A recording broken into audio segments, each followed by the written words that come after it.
I already know what the biggest question of this episode is, I think everyone does. Is Mamika really dead? And this show it has not gave us, any indication of it being a show of second chances. And, just seeing this, like, how those swords just ran through her, man. I mean, she had like 6 swords run through her, and it looked as if she's using her, was it like spark, a flash, or something like that? I can't remember what it is. But, she's using that move that everyone's scared of. It seems as if it's like a self-destruct move. Like, it looked like Vegeta. It looked like the, Vegeta Majin Buu kind of sequence there. So, I do think Mamika is gone. Obviously, Altair, no. But that whole dialogue between between those two, it really indicated that basically Altair really loved her creator, right? Apparently, she adored her creator. And we found out that she's kind of like, she's based off of another character that was created, and we didn't get much more context on that, but she's based off that character, and we know that she loves her her creator through this. But it seems as if she treats her, or her viewpoint of her creator is, my creator is also a created, in the sense that she views this world created her, but then this world betrayed her. Therefore this world betrayed me in my mind, because they betrayed my creator, the one I loved, the only one I held, truly dear to my heart. And that's, I think, that's kind of like her viewpoint. And I see where they're coming from here, and that's something that's really cool to show, because they're able to ricochet, characters' personas after their characters have been taken out of their plot lines, their storylines, and just kind of like, well, how would this person act if their life wasn't like this? How would this person act if they're in a different setting? And that's really cool to see, how these characters come up, they, begin to gain new personas, or new pieces and or parts of their character that weren't, in the storyline in which they were, in which they were in. So this is like a tongue twister kind of video to make here, to be, quite honest with you.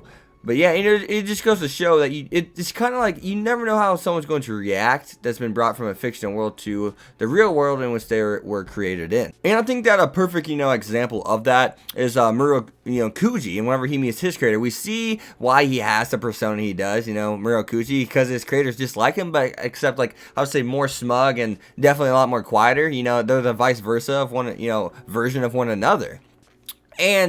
But we see that they have new distinct personalities. Like, they think a little bit different after they've been brought to this setting. And once again, that's just cool to view. It's cool to see.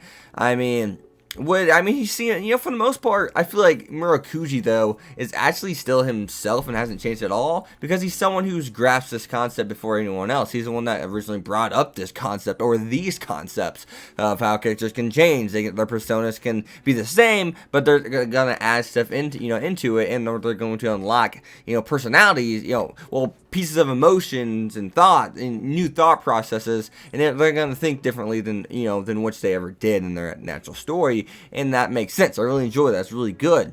So, Altair.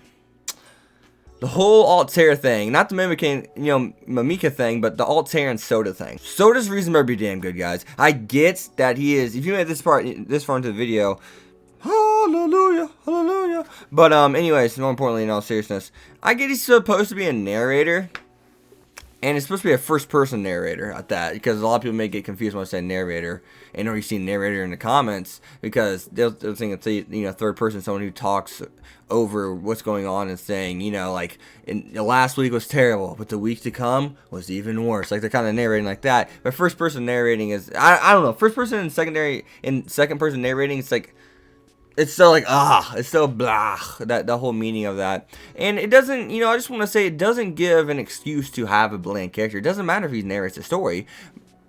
You can have a good, a lot of times, narrating characters can be side characters too.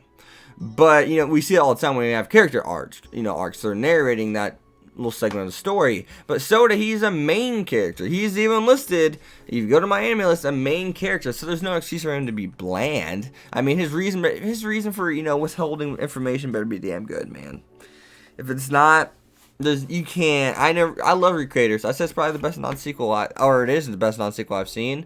But you can't do that. You can't give it the slip just because you like everything else about it. And Soda's character is not very good as of right now. There's nothing to him, and that makes me wonder what Megane's whole scheme here about going on a date with Soda. It seems as if she, obviously she had a chance to kill him right there, But obviously she's not, her plan's not to kill him. Like, there's something else brewing. There's something else afoot. Afoot. I love saying that. Afoot. There's something else afoot. But yes, there's something else afoot. And I don't know what it is. Her character, I can't read her. She's impossible to read for me so far. I mean, I have no idea. She's sly, you know, she's cunning, sure. But, like, cunning, you know, how is she sly? How is she cunning? Like, how, you know, what's that persona behind that? You know, what's that thought process behind that? So I'm really wondering where that's going. Yeah, but this is really weird making a review about this again after I just marathoned a bunch of episodes yesterday. So hopefully this review is up to your guys' standards. I think, yeah, the second half's way better than the first. I think 3/4 of it's better than the first 1/4. But anyways, guys, I'll see you guys next time. You've been Hex. Leave a like, comment, subscribe, follow me on Twitter. My hat hair is crazy. And I'll see you guys next time. Peace.